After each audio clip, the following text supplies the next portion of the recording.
Hi everyone, welcome back to my channel. I'm Rika and this is Rika Life. Thank you so much for joining me on my adventures in yarn and crochet. Today, as always, I have lots to share with you. So if you've been keeping up with me on my community posts, you will have seen that I have been making a blanket for my daughter, and I just finished it last night, so I wanted to share it with you. I used 4 different colors and they're all burnout blanket yarn. I use the color Vintage White, Deep Fuchsia, Light Teal, and Lotus. So I'm going to share with you the blanket. I have not woven in the ends yet because I just finished it. But let me see. I think this is the top. So it's a rectangle. This is what it looks like. It's let's see, let me stand up so you can see how big it is. So yeah, it's about to my, not up to my shoulders yet, but I made it a smaller size because it is not for an adult size. And this whole design is my daughter's design. She chose the colors, she chose the color sequence, she chose everything. So let me just show you the colors up close. Okay, so this here is the Vintage White, of course. This is Lotus. This is Light Teal. And this is the Deep Fuchsia. So I know I wanted to share a picture earlier of this blanket while I was working on it, but this Deep Fuchsia really turned out to look like a different color altogether. Let me just, oh, okay, hold on. Okay, so I wanted to turn on my light so I can show you the color properly. So it is fuchsia, it's not maroon. It's a really nice color. So the pattern basically is a repeating pattern. So this is the pattern here. It's fuchsia, white, teal, white, dusty rose, sorry, lotus, and then white again, and then it repeats back. So I have not measured it yet, but this is what it's looking like.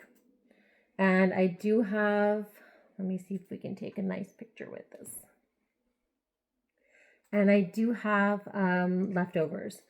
So let me show you. I only bought one each of the 3 main colors. And then I had 2 balls of the Vintage White. So I'm going to show you what I have left over. So I have almost a full skein, probably 3/4 of a ball of the white. I have about a half of the light teal. I have about a half of the fuchsia and about a half of the lotus.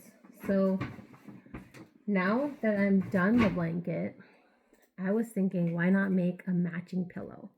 So that is what I'm going to do. I have a couple of pillow forms. You know, those small pillows that come with your bed. And I'm not using them. So I told my daughter to go ahead and choose which pillow form she likes, and then I will make her a pillow with this. So she doesn't want anything like a granny square on there. She wants a similar stitch to this. So yeah, I didn't mention, but this is the linked double crochet stitch, and I just found it on YouTube. The reason I use this is because I wanted it to be very dense and not have many holes. So of course you can still stick your finger in there, but there's no holes. So likely I'm going to be doing the same pattern for the pillow, but I'm not sure exactly how I'm going to do it. So I'm still going to use these 4 colors, and I'm trying to figure out if I'm going to make a large rectangle and then sew it together and seam the sides, or if I'm going to make 2 separate pieces and then seam together all the 4 sides. So let me know in the comments if you have any suggestions for this. Of course, this is blanket yarn. I don't think I've made a pillow yet with, well, okay, I've made these pillows back here. That one is worsted weight, this is worsted weight, and this is actually blanket yarn. the flower, the yellow flower one, but that's a flower shape, so that's totally different, and I just stuffed that with polyfill. So for this one, this is going to go around an existing pillow, and this will be quote unquote the pillowcase. So I'm just trying to figure out what to do for that. I'm going to probably just do the same stitch as this, the link double crochet stitch, but I don't know about the size, so I might need to kind of tweak that and figure out how to do that. But I am just so happy that the blanket is finally done. I honestly, for the last few days, I didn't work on anything else. I just wanted to finish the blanket, and I'm finished now. Okay, so because I finished it, I then pulled out more yarn from my stash. So I have it sitting. This is what I put it in for Christmas because I had to tell my son that I got something for Christmas. I just took it out of my closet and stuck it in here. But anyways, I bought this when it was on sale at Joann's. So this is Line Brand Mandala Ombre in the color Serene. It is beautiful. So I have 6 cakes of it, and I have 4 right here because 2 I already started making a corner to corner blanket with. So these are the 4 that I have. And I will tell you about this yarn. So this is Lion Brand Mandala Ombre. It is 5.3 ounces or 150 grams, 344 yards or 315 meters. It's 100% acrylic, and it's machine washable and dryable. It's a medium 4 weight and recommends an I 5.5 millimeter hook. And that just shows you some of the colors there. And again, this is the color Serene. So I have used this yarn before many times now. I used this exact color to make a blanket for my daughter a few years ago.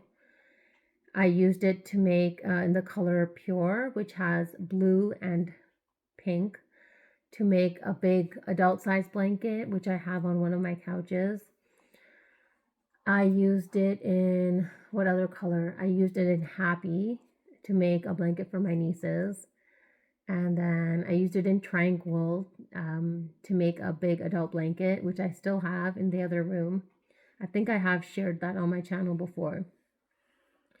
And now I think this is like my 4th or 5th time using it. And these colors are so pretty. So the corner to corner that I just started last night, or sorry, this morning, I held 2 strands together, and I'm using an L8 millimeter hook. So I actually, what's her name? Terry over at the Yarn Joy podcast. She showed a project she made with granny squares. And basically what she did is, I think she followed a pattern. Imagine a huge heart with a white border. Okay, so imagine the heart is made of these colors and then the border is white. But that whole entire thing is made of granny squares or corner to corner squares. And so you kind of have to draw it out first and then know how many solid squares you need, how many squares you need that have your solid color and your color changing. So you would have a corner to corner square that so one triangle of that would be this color and the other half of it would be the white color. So I know she shared that probably in October or November of this year. I don't know if I'll be able to go back and find her video, but in any case, I really want to make something like that. So that's why I was experimenting with this yarn, with holding 2 together to see if it could be done. And I just made a couple of rows on my corner to corner. So I think I'm really just going to sit down with my notebook and draw it out and figure out how many squares I need to make and figure out the colors and how they need to be made. This is something different that I've never made before. If you have made something like this before, let me know. If you have any resources for it, let me know. But I'm really excited to make it. I've seen many projects with this yarn. I saw someone do a sedge stitch blanket. So they used this and then they used white and then they used this and then they used white. So had like blocks of color going down, and it looked really, really pretty. The other one I have saved is someone made a pillow out of this yarn, a round pillow.